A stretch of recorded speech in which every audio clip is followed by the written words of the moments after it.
Bonsoir, chers téléspectateurs. Merci de vous joindre à nous pour votre émission Zoom sur. Et ce soir, nous allons parler de l'actualité nationale et des projets structurants inaugurés récemment dans le pays. Dans l'arrondissement administratif de Hamoud, le président de la République a supervisé la pose de la première pierre des deuxième et troisième phases d'un projet d'extension du réseau de télécommunications dans les zones frontalières. Parallèlement à Ayoun, le président a inauguré le tronçon routier Ayoun-Ouenetbil, un axe stratégique de 90 km entièrement réhabilité. Ce projet s'inscrit dans le cadre d'une initiative plus large visant à construire 700 km de routes nationales. Pour en parler ce soir, nous avons avec nous M. Yacoub Mohamed Abidi, qui est le directeur des infrastructures au MTNMA. Et également M. Moussa Gaye, qui est directeur des travaux d'infrastructure au MET. Bonsoir messieurs, merci de vous joindre à nous. Bonsoir. Alors merci d'être avec nous ce soir pour parler des projets récemment inaugurés par le président de la République. Commençons par les infrastructures. J'ai une question assez direct concernant les principaux bénéfices ou les principaux vraiment objectifs attendus de la mise en place des deuxième et troisième phases du projet d'extension du réseau de télécommunications dans les zones frontalières. D'accord, merci beaucoup. Je vous remercie tout d'abord de cette invitation et de cette opportunité qui va nous permettre de donner plus d'éclaircissements sur ce projet très important pour la population, surtout tout au long des frontières. Ces localités bénéficieront de plusieurs avantages, rien que la couverture elle-même en technologie DG, 4G, pour réduire ou éliminer la fracture numérique, pouvoir bénéficier de tous les services publics actuellement disponibles, de l'état civil, des plateformes gouvernementales qui ont été développées tout récemment. L'accessibilité elle-même, l'amélioration de l'éducation, de la santé et même l'amélioration de la vie économique, ça va booster un peu le circuit économique au niveau de ces localités. À ajouter seulement que ce projet ne vise pas essentiellement ces localités, c'est plutôt les frontières. Si une localité est adjacente à ces frontières, bien sûr, elle va bénéficier. Nous avons veillé à rapprocher cette couverture au maximum des villes, des localités qui ne sont pas loin des frontières, dans un rayon de 5 à 10 km. Mais il ne vise pas essentiellement les localités parce que ça, c'est un autre sujet d'accès universel sur lequel nous travaillons bien sûr dans ce projet, uniquement les couvertures de la zone sud et sud-est du pays. Si je comprends bien, il y a plus de 324 localités qui sont concernées, villages? Oui, qui vont bénéficier parce que ces villages se trouvent presque sur les frontières. Exactement. Donc cela fait environ une population de 185 000 personnes? Oui, c'est en raison de 200 000 si on prend en considération le dernier recensement 2023. On a constaté une augmentation des localités qui ont passé de 5 000 à 8 000, mais nous sommes en train de voir exactement les localités qui sont développées entre-temps sur les frontières, parce que pas forcément qu'ils sont tous sur les frontières, mais quand même ça concerne une grande population, surtout le sud et l'est. Le sud, comme vous le savez, la vallée la vallée et l'est, c'est des zones populaires concentrées. Voilà, donc sauf la partie vraiment est qui est une partie un peu désertique, mais le sud et le sud-est lui-même, en général, si vous regardez la carte de la Mauritanie, toutes les localités sont concentrées à ce niveau. Voilà. Et aujourd'hui, quels sont les mécanismes qui ont été mis en place aujourd'hui pour garantir une couverture efficace? Vous en parlez tout à l'heure parce qu'il y a pas mal de retombées. Mais oui, quelles sont aujourd'hui les infrastructures garanties aujourd'hui pour vraiment mettre en place cette couverture dans les zones les plus reculées notamment? Oui, nous, pour mettre en place une couverture, notre objectif, c'était d'abord d'assurer une couverture continue en DG, c'est-à-dire en voie uniquement, avec une couverture 4G data qui n'est pas forcément continue, mais qui assure souvent un rayon de 2,5 à 5 km pour chaque BTS, pour chaque antenne déployée. Nous avons pris en considération les BTS, c'est-à-dire les sites des opérateurs existants, parce que la zone est déjà couverte avec les opérateurs qui opèrent sur le territoire mauritanien, mais pas forcément des sites qui assurent une couverture continue sur ces frontières. Donc nous avons utilisé ces sites dans notre étude de simulation, de couverture, et le résultat sur lequel nous nous sommes basés, c'est d'assurer une couverture continue pour ne pas avoir des points noirs tout au long de ces frontières. Mais qu'est-ce que cela implique aujourd'hui? Justement, vous en parliez au début de votre intervention. Qu'est-ce que cela implique pour les habitants de ces zones-là? Oui, ces habitants, il faut savoir que c'était des habitants qui sont plus rattachés aux opérateurs des pays frontaliers. Donc, ils utilisent des opérateurs étrangers. Déjà, c'est un grand manque économique pour nos opérateurs qui ont payé des licences très chères. Donc, c'est un manque à gagner économique. C'est un rattachement aussi, c'est une question de souveraineté nationale, c'est une question de sécurité. Donc, en déployant des réseaux dans ces zones, dans ces localités seront plus rattachées à leurs origines. Ils vont payer moins cher les communications électroniques parce qu'ils se positionnent actuellement comme des roamers. C'est comme des voyageurs dans un pays étranger malgré qu'ils n'ont pas bougé de leur localité d'origine. Donc ça va aussi développer la vie économique. Comme vous le savez, l'Internet, la voix, la téléphonie, ça facilite la vie, ça améliore tous les secteurs, voilà. Et cela implique bien entendu la réduction des coûts? Bon, la réduction des coûts, c'est un autre sujet, parce que ce projet rentre dans un cadre plus global qui s'appelle l'accès universel. Et l'accès universel est régulé par des décrets.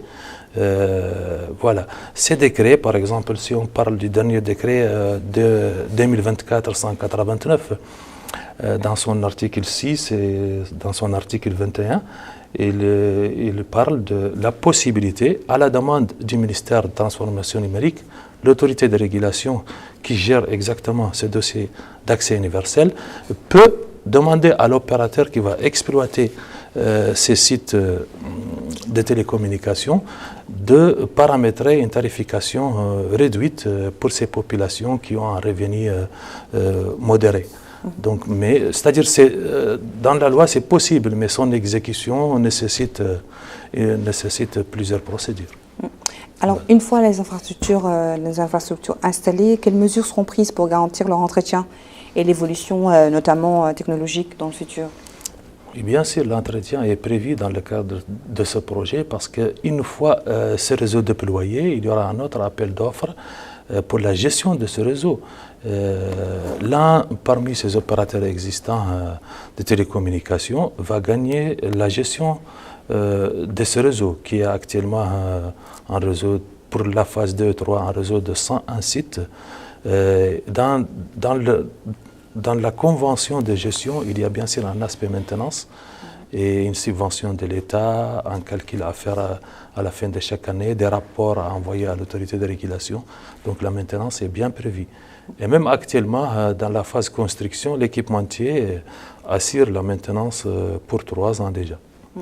En parlant toujours dans le cadre du futur, comment ce projet s'inscrit dans une stratégie globale de modernisation justement numérique et d'inclusion technologique? Bien sûr, parce qu'on ne peut pas imaginer une inclusion numérique, une transformation numérique sans une infrastructure. L'infrastructure de télécommunication est la base de tout. La couverture, les data centers, les câbles sous-marins, tout ça c'est la base d'abord pour avoir une connectivité sur laquelle on va imbriquer tous ces services de développement et tout. Donc l'infrastructure c'est vraiment la base de toute cette inclusion numérique, de développement du secteur et tout. Voilà, donc nous sommes d'abord sur les premières phases pour bâtir une infrastructure qui va transporter toutes ces technologies et voilà. Alors, en parlant d'infrastructures, d'équipements et de transport, j'en viens à vous, Monsieur Gueye. On ne vous a pas oublié. Hein. Alors, voilà, justement, c'est comme le président a également inauguré, enfin, disons que La réhabilitation du tronçon d'Ayoun Ouenet-Zbel, si je prononce bien, a été priorisée. Pourquoi? Et dans le cadre des constructions des routes, il n'y a pas d'autres routes prioritaires, mais pourquoi nous avons choisi justement ce tronçon-là? Merci beaucoup de m'avoir offert cette opportunité de revenir un peu sur le secteur, en tout cas, du transport routier.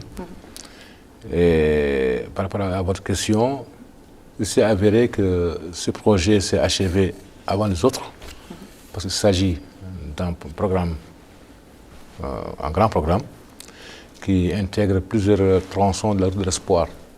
Donc il ne s'agit pas d'une voie ou d'un tronçon isolé, non, il rentre bien dans le cadre d'un projet de réhabilitation de la route de l'Espoir. Donc cette route, on a après 600 km de travaux, c'est l'eau qui sont en cours. Et ce lot s'est achevé avant les autres. Donc ce qui fait que c'est une opportunité de l'inaugurer en attendant que les autres se terminent. Donc c'est un peu ça. Ce n'est pas un choix délibéré, ce n'est pas un lot isolé, c'est un lot qui est dans le cadre d'un programme continu et c'est lequel il y a 7 autres lots. 6 autres lots et lui, ça fait 7 lots. Voilà. Alors, en quoi ce projet, cet axe routier aujourd'hui contribue-t-il à améliorer la sécurité et la fluidité justement sur la route de l'Espoir pour le trafic routier? Ouais, c'est extrêmement important. Tous on sait ce qu'a apporté cette route dans l'économie et en tout cas la vie socio-économique de ce pays. On a même appelé la route de l'Espoir. Donc rien que son cheminement a permis de désenclaver et d'apporter un apport considérable dans toute la cité et dans tous les pays. Et la route de l'Espoir, dans sa globalité, traverse presque 7 à 8 wilayas, donc ce qui fait que son entretien régulier et parfois des répressions un peu lourdes s'impose. Et là, cette situation est arrivée et l'État a décidé de mettre à niveau ces tronçons. Il s'agit effectivement du tronçon, si vous voulez bien, je vais rappeler un peu le contexte pour mieux comprendre. Parce que les années passées, on avait déjà passé beaucoup de limites quelque part et entre Montalajar et Djouk, c'est déjà fait. Mais le nouveau programme-là, dont je parle de 7 lots, concernera essentiellement Aleg Montalajar, ensuite Djouk Kifa.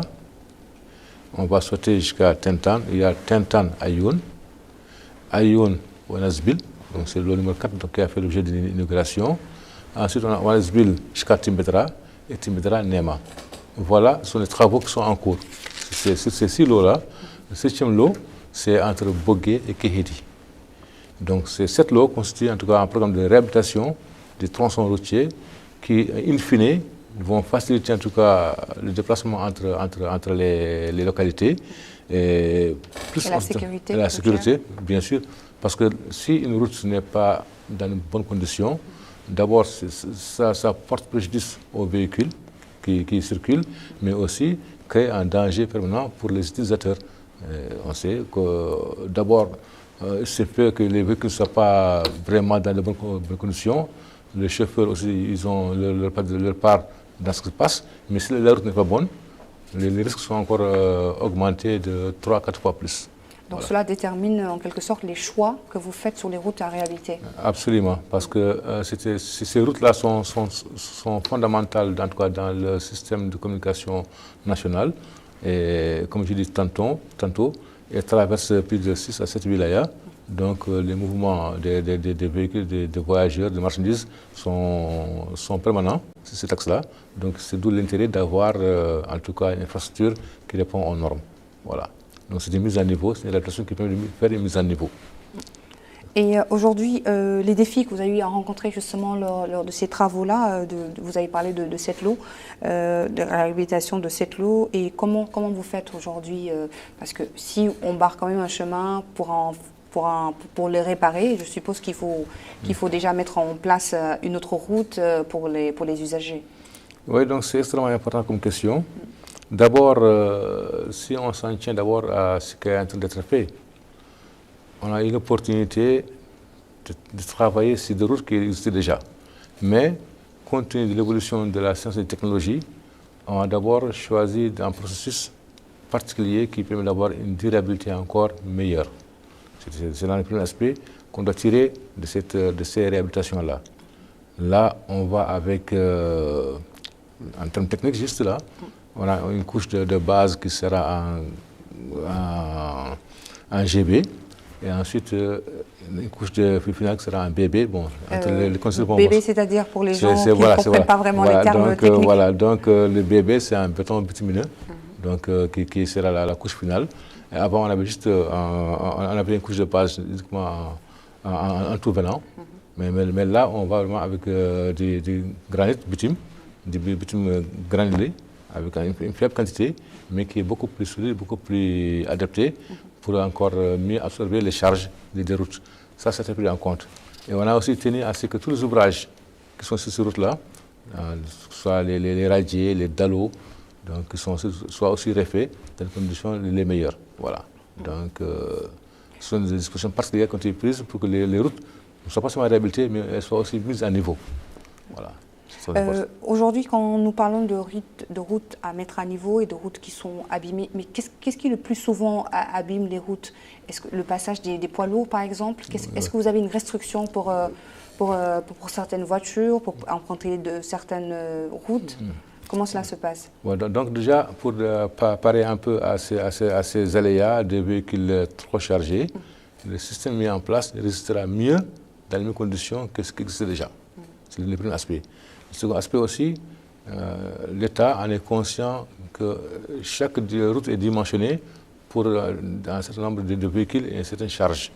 Et ce qui fait que, si vous voyez un peu sur différents axes, on a des systèmes de pesage des véhicules pour qu'on puisse en tout cas calibrer les véhicules qui vont rouler sur ces routes-là. C'est mis en place de sorte pour un peu essayer de maîtriser encore ces aspects de surchargement qu'on effectue sur les chaussées et qui les mettent en péril. Voilà. Et aujourd'hui, l'impact de la réhabilitation de 3000 km, je pense, de routes que vous allez mettre en place, mentionné par le ministère? Ouais. C'est in fine, c'est que si on voit un peu les nouvelles routes, les routes réhabilitées et les routes mises à niveau, un peu les désenclavements, on va atteindre ce niveau-là en termes de routes. Et on est partout, on est dans toutes les wilayas, un peu sur tout le territoire national, de sorte que personne ne soit lésé. En tout cas, aujourd'hui, on peut dire que le domaine routier touche tout le territoire national. Donc, quand je prends la route de l'espoir, à la fin, c'est Néma. Et après Néma aussi, on a des tronçons qui sont en cours de confection entre Néma et Mbeke-Lahwash. Qui aurait pu penser à ça? C'était une zone désertique où il n'y a personne, mais aujourd'hui, il y a une route qui se crée sur ce tronçon-là. Et on a aujourd'hui des routes qui partent de Kermassène jusqu'à Ndiago. C'est un pôle aussi économique de développement qui est là-bas. Et cette route, elle est en cours de construction. Et si on part de Trujija jusqu'à Silibabi, c'est aussi vraiment en exploit. Tout le monde sait qu'entre Trujija et Boumdid, c'est un désert infini. Et en partant de Kankossa jusqu'à Silibabi, en passant par Boulingé, on sait que c'est une zone toujours enclavée et pendant une grande période de l'année, n'est pas praticable. Donc vraiment, là, les projets qui sont en cours permettront de désenclaver une grande partie de la Mauritanie et c'est déjà un grand pas qui sera acquis. Justement, ça rejoint un peu la question que j'avais à poser parce que certains se demandent des fois, mais pourquoi mettre une route dans une zone un petit peu perdue, des zones un petit peu éloignées? Quelle est l'importance? J'aimerais que vous expliquiez aujourd'hui aux téléspectateurs l'importance de mettre des routes même dans des zones qui sont enclavées ou un petit peu oubliées ou pas vraiment tout le temps on le dit souvent parce que les gens n'ont pas une projection. Et encore, on doit dire que tout Mauritanien, là où se trouve, a droit à vivre, a droit à des conditions de vie adéquates. Chacun a son territoire, chacun a son terroir. Et pourquoi isoler certaines parties? Aujourd'hui, quand on parle de la route à Tartouja, les gens, il semble être une voie perdue. Pourtant, depuis qu'elle a été réalisée, on voit qu'il y a une vie qui se développe dans cette partie du pays. Il y a des gens qui sont à Trujija, qui sont à Tichit, qui sont à Roudia. Ces gens sont des Mauritaniens. Et ils sont là, ils vivent un peu en enchette. Mais pour aller chez eux, c'est un grand problème. Pourquoi les priver alors qu'on peut faire un tronçon qui va traverser de Trujija jusqu'à Boumdid? Et c'est toute une partie du pays qui va être développée, qui va se retrouver dans le système en tout cas de vie national. Donc c'est extrêmement important. Et les routes ne sont pas faites dans ces conditions-là pour avoir de l'argent. Non, c'est pour rendre service. C'est pour mettre le citoyen dans les meilleures conditions de mieux vivre sa vie de citoyen. C'est extrêmement important à ce niveau-là. C'est la même question que je vous pose, hein, M. Yacoub, aujourd'hui, quand on se demande pourquoi aujourd'hui, est-ce que c'est une priorité aujourd'hui de justement ce projet-là qui a été inauguré, la deuxième et la troisième phase sur la télécommunication dans les zones frontalières aujourd'hui. C'est bien d'expliquer l'importance aujourd'hui d'avoir pour la population mauritanienne. Non, c'est un projet très important parce que d'abord, il a été pensé pour plusieurs raisons. D'abord, pour la question sécuritaire elle-même, surtout sur nos frontières de l'Est. Et il fallait que ces localités soient accessibles pour communiquer avec la population mauritanienne et tout. Et même ces sites peuvent être utilisés pour des raisons sécuritaires après, via des caméras, via des outils de transmission qui concernent plus l'aspect sécuritaire, mais en termes de couverture aussi, rendre la vie plus facile à ces zones qui sont désenclavées, améliorer le niveau de vie de la population locale au niveau de ces zones frontalières, développer tous les secteurs, pourquoi pas faire du télémédecine par exemple, on peut faire des consultations à distance avec les hôpitaux de Nouakchott, faire même des opérations guidées, faire du téléenseignement, faire du business, comme vous le savez, que sur Internet actuellement, c'est la base de l'économie actuelle. Donc l'importance de cette couverture, surtout en data, en voix, tout au long de ces frontières, 1700 km de Ndiago à Mbek Tlahawash, on trouve que c'est un résultat extraordinaire. D'ailleurs, rares les pays qui ont arrivé à faire couvrir toutes ces frontières parce que c'est la responsabilité de l'État. L'État a pris ses responsabilités pour développer cette partie désenclavée qui n'est pas du tout intéressée par les opérateurs qui cherchent plus de bénéfices et qui ne sont pas obligés de respecter et de couvrir des zones qui ne sont pas intégrées dans leur cahier de charges. Parce que, comme vous le savez, les opérateurs de télécommunications, chacun a un cahier de charges à respecter avec des villes à couvrir et tout. Mais pour couvrir des zones qui ne sont pas rentables, c'est dans ce cadre d'accès universel que l'État, en collaboration bien sûr avec les opérateurs, soit il les subventionne et les opérateurs déploient et exploitent ces infrastructures, ou dans notre cas actuel, l'État a choisi d'investir elle-même dans ces infrastructures et les donner donner la gestion ultérieurement à ces opérateurs de télécommunications. Ouais. D'où l'important, ce qui explique peut-être le fait que le président de la République lui-même ait inauguré justement ces travaux-là. Exactement. Le lien justement entre, dans quelle mesure le développement des infrastructures de télécommunications et des infrastructures routières est-il lié la coordination pour maximiser aujourd'hui leur impact sur les populations? Oui, nous sommes très liés. Les infrastructures télécommunications et les infrastructures routières sont très liées parce que en télécommunication, la transmission interurbaine est basée sur la fibre optique. Et logiquement, on ne peut pas déployer une fibre optique en plein désert. Donc souvent, on coordonne avec le ministère de l'équipement et du transport pour nous prévoir. D'ailleurs, je pense qu'il y a un texte déjà qui exige que chaque nouvelle route déployée doit prévoir des fourreaux, doit prévoir une canalisation pour faire passer la fibre optique. Et sans la fibre optique, on ne peut pas envoyer des capacités importantes afin d'alimenter les BTS, les antennes à l'intérieur du pays pour qu'ils puissent délivrer la 4G. Donc, donner un service de qualité à ces populations éloignées nécessite d'abord d'avoir des canaux de transmission capables de transmettre cette capacité. Donc, ces artères de transmission de fibre optique, qu'ils soient protégés dans une canalisation normalisée en coordination avec le ministère des Transports. Donc, nous sommes, et même dans nos études actuellement, on travaille sur un projet WARDIP pour couvrir le reste du territoire qui n'est pas couvert par la fibre optique. Actuellement, sur ce projet de couverture des zones frontalières, Peut-être le coût est un peu élevé parce qu'on utilise 10 transmissions sans fil des faisceaux artésiens. Pourquoi? Parce qu'on n'a pas de fibres optiques existantes dans ces zones. Mais on échange avec eux, par exemple, Boumdé Tijikja, c'est une route sur laquelle vous travaillez. On compte déployer une fibre optique à Tar Tijikja. On sait que Oulienje, Kankoussra, déjà, c'est prévu. Donc, on a une idée sur tous les projets sur lesquels travaille ce ministère. Voilà. Alors, la coordination sectorielle aujourd'hui, comment cela se passe à votre niveau, M. Gaye? Donc, comme il a si bien dit, il y a une concertation continue dans nos projets, donc, que ce soit urbain ou interurbain. Chaque fois, on s'adresse à tous les opérateurs, donc les ministères concernés, pour qu'on puisse avoir une très bonne coordination dans ce que nous faisons. Parce que très souvent, si ça n'existe pas, c'est qu'il y a des perturbations qui peuvent être liées à des dommages engendrés par des travaux d'excavation, tout ça. Donc, si on n'est pas au courant de ce qui se passe. Et comme la fibre nous suit actuellement, on a moins de problèmes parce qu'il y a déjà un tracé, et se met à côté, donc après concertation, ils se mettent à côté, où on sait où ils sont. De sorte même que dans ces travaux de réhabilitation qui sont en cours, Dieu merci, on n'a pas rencontré de difficultés parce qu'on sait où passe le câble. C'est tout le long de la rue. Vous avez déjà eu à faire un plan d'action ensemble afin d'éviter chaque fois, parce que maintenant on s'est concerté ensemble depuis qu'ils faisaient un peu la première phase de leurs travaux.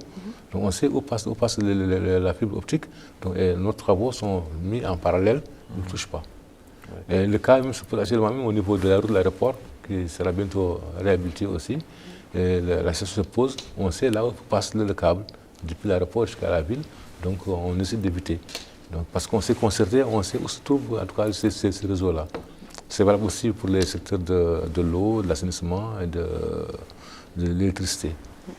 Donc aujourd'hui, la coordination intersectorielle est vraiment importante pour le travail et surtout pour le bien des citoyens. Oui, on n'a pas le choix. De toute façon, c'est une recommandation, c'est aussi des orientations en tout cas des hautes autorités, que tout ça c'est en ensemble. Il n'y a pas de raison qu'une partie travaille sans les autres. La concertation est de rigueur. De sorte que tout ce qu'un prestataire fait, il doit s'adresser aussi à ses collègues pour ne pas en tout cas déranger ce qui existe déjà. Ou ce qui peut être prévu aussi est pris en compte.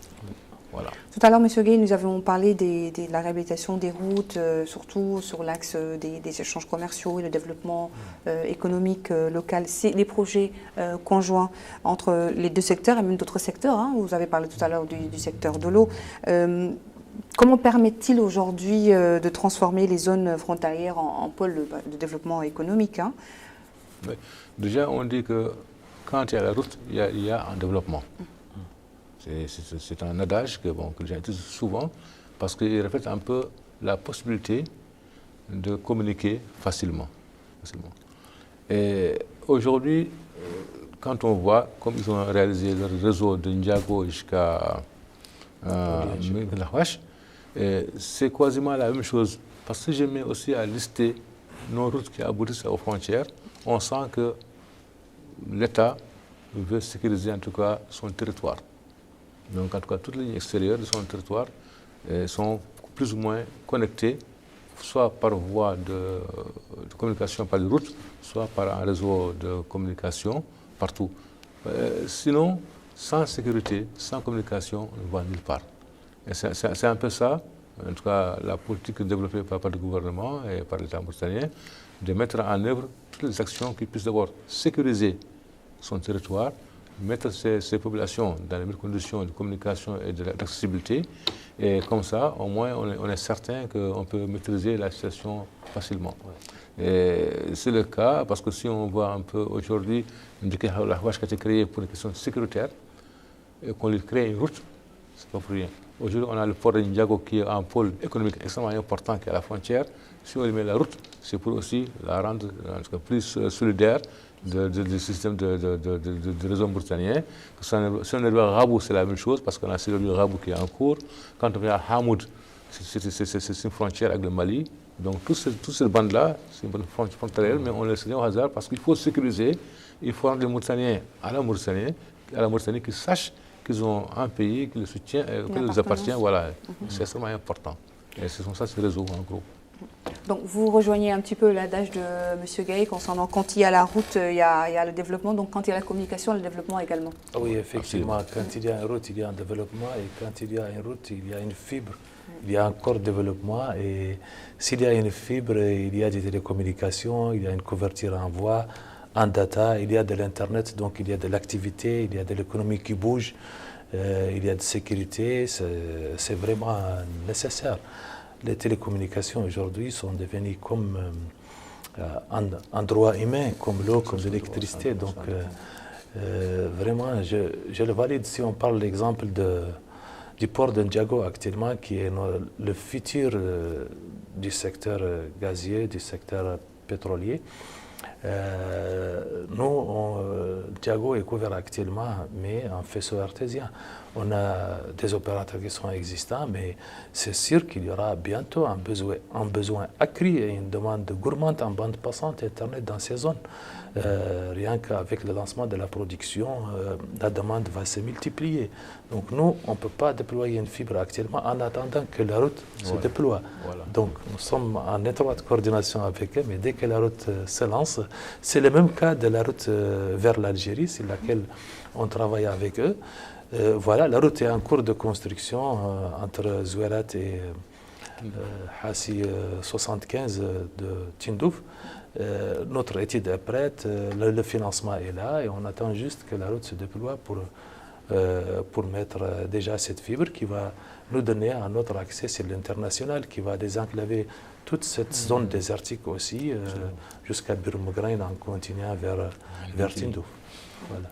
Aujourd'hui, est-ce que les opérateurs en Mauritanie suivent justement ces projets-là? Est-ce qu'ils sont vraiment présents?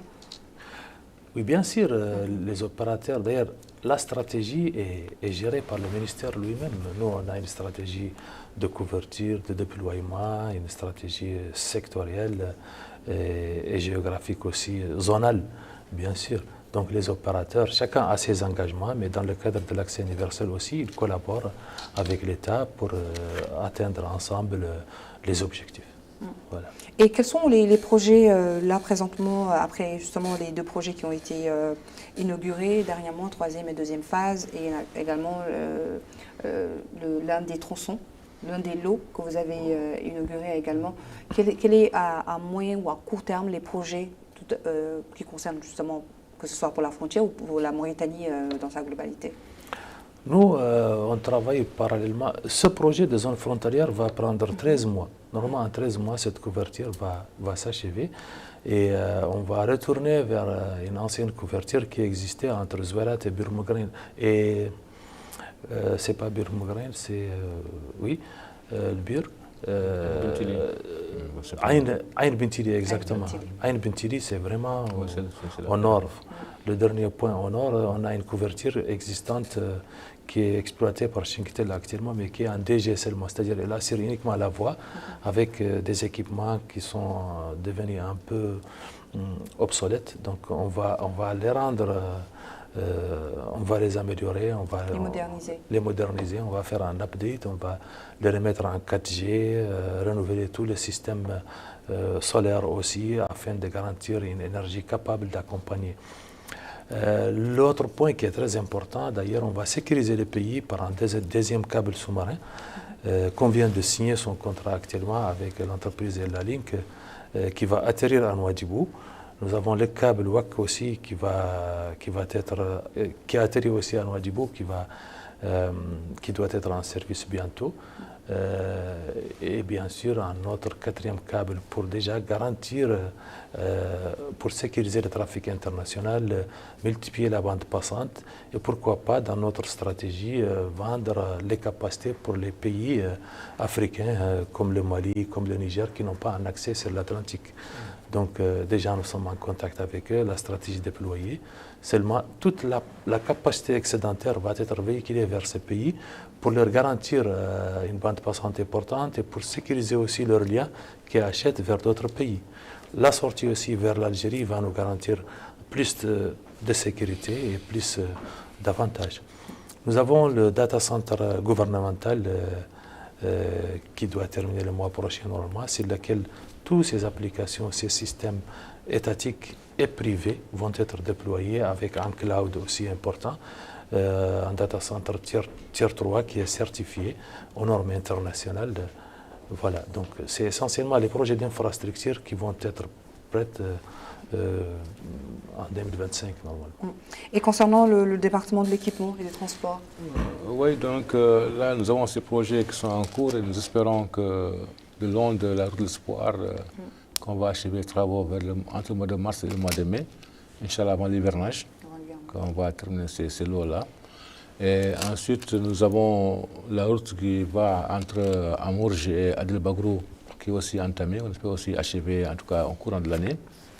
Sinon, en termes de travaux nouveaux, il y a dans les pipes, on a, du fait qu'on veut relier toutes les capitales départementales, ou en tout cas toutes les capitales de Moukhata dans le réseau national, il y a la route Tintan-Anferba qui est dans les pipes.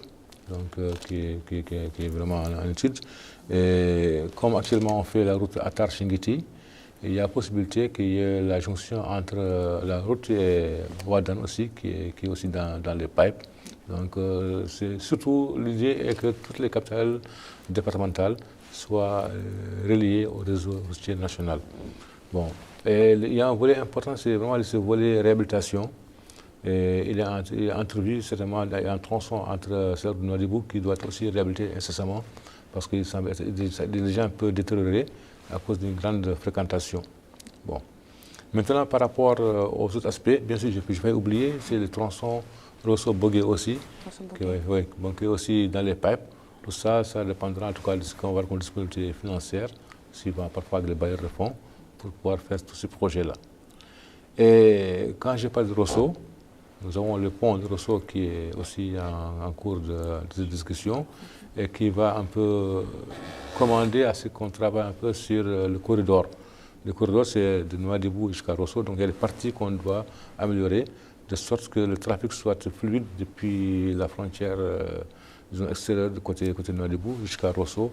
Et bien sûr, l'arrivée de la route de Zouad aussi, tout ça va être interconnecté de sorte que Rosso soit vraiment un pôle, en tout cas, d'excellence par rapport aux allées et venues entre la Mauritanie et les autres parties des pays africains. Bon. Et il y a un aspect très important aussi, très souvent qui passe inaperçu, qui est extrêmement important, c'est le volet désenclavement. Comme on ne parle pas de route, mais aussi on parle d'ouvrages qui sont extrêmement importants. On vient de vivre un hivernage très difficile pour les populations.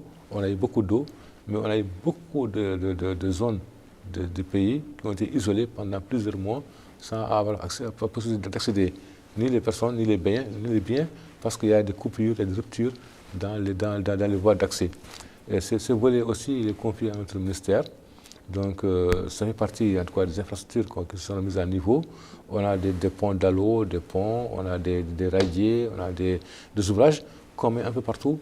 Donc, c'est avec des très grands budgets qui sont alloués à ça, plus de 5 milliards de dollars pour 2025.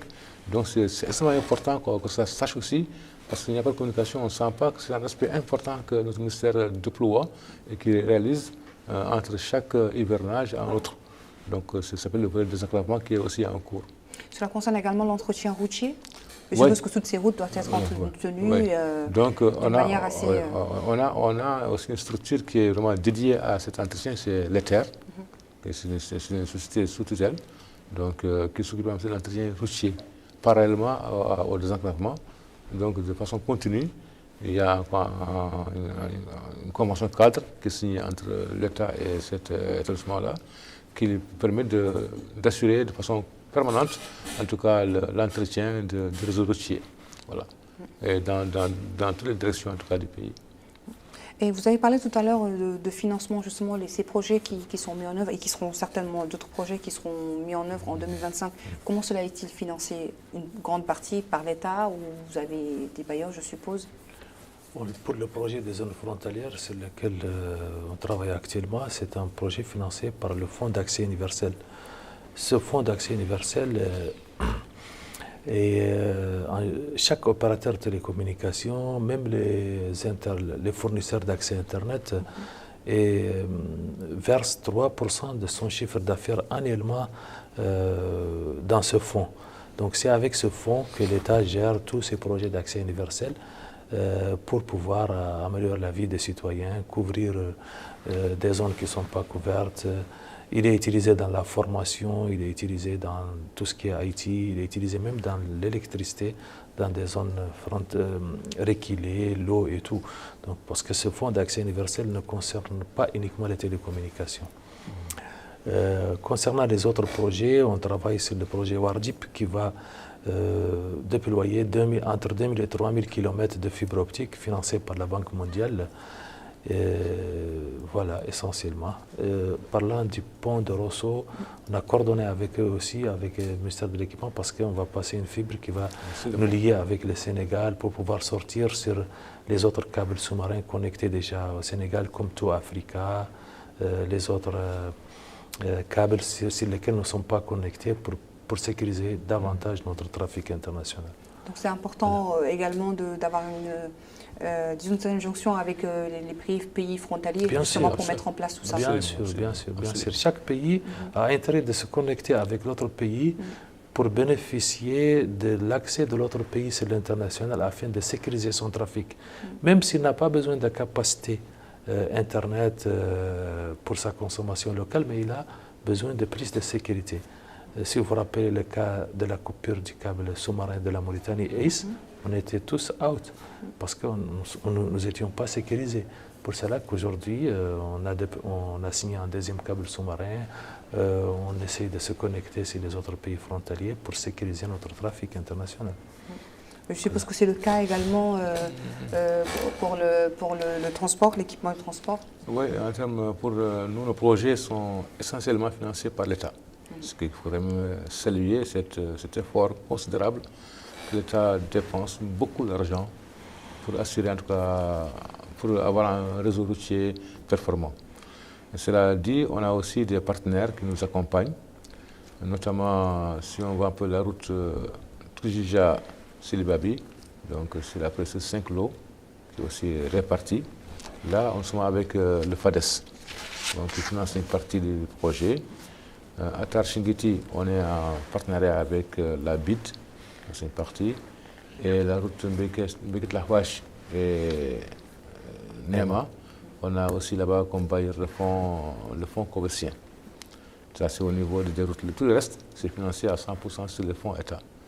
Et le montage du pont de Rosso est un peu particulier. Nous avons un peu la BAD qui finance une partie, et nous avons aussi l'Union européenne qui finance une partie. Et l'État mauritanien aussi qui a un apport considérable par rapport à ce projet-là. Donc qui investit plus que le Sénégal, en tout cas dans ce projet. Un apport propre. Voilà. Ouais. Je vous laisse le dernier mot avant de clôturer. On nous rappelle que le temps nous file entre les doigts. Donc voilà, Monsieur Yaroub, que vous avez à rajouter? Bon, voilà, juste pour parler du ministère de la Transformation numérique et de la modernisation de l'administration. Peut-être la mission de ce ministère n'est pas tout à fait claire pour le citoyen lambda, parce que peut-être qu'il n'a pas un contact avec eux, comme le ministère de la Santé et de l'Éducation. Ces services sont visibles par l'utilisateur. La transformation numérique est une chose plus large, plus compliquée, parce que nous avons une mission transversale.